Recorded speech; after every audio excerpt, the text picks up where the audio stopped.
রান্নাঘরে সবাইকে স্বাগত জানিয়ে আজকে একটা নতুন রেসিপি তৈরি করছি। রেসিপিটি হলো গোকুল পিঠে। প্যানটা গরম হয়ে গেছে, 2 কাপ নারকেল কোড়া দিচ্ছি।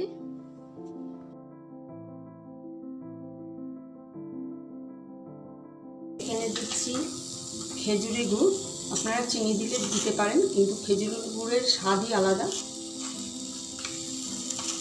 পিঠের স্বাদটাকে আরও বাড়িয়ে দেয়। এটা আমি এবার ভালো করে নাড়ব যতক্ষণ না পর্যন্ত আঠা আঠা না হচ্ছে। শীতকালে পিঠে খাবো না তা কখনো হয়? এই পিঠেটা করে খেয়ে দেখবেন, খুব ভালো লাগে। খুবই সামান্য জিনিস দিয়ে তৈরি, পুরো আঠালো হয়ে যাবে। তারপরে নামাবো। নারকেলটা কি সুন্দর পাক হয়ে গেছে, একদম প্যান থেকে ছেড়ে ছেড়ে যাচ্ছে। এবার গ্যাসটা অফ করে দেবো,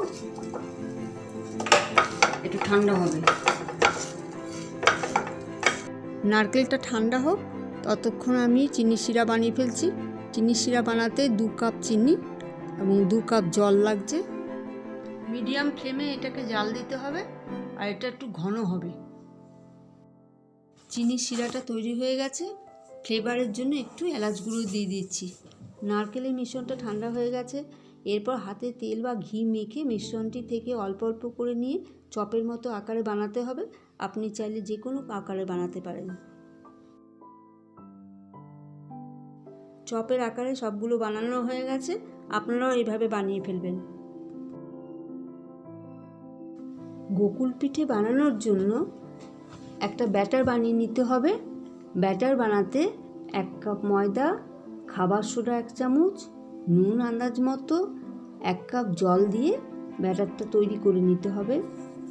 ব্যাটারটা খুব ঘনও হবে না, পাতলাও হবে না। তেলটা গরম হয়ে গেছে, এবার ব্যাটারে চুবিয়ে এগুলোকে ভাজতে হবে চপের মতন করে।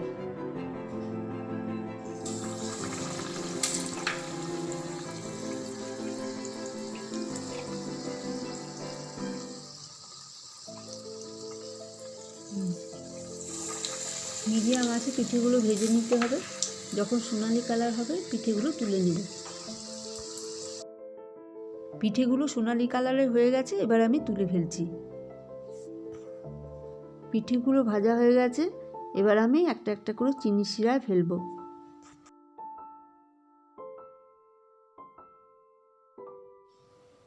গোকুল পিঠে তৈরি হয়ে গেছে। এভাবে আপনারা বানাবেন, বানিয়ে খাবেন, আর কমেন্ট করতে ভুলবেন না। ধন্যবাদ।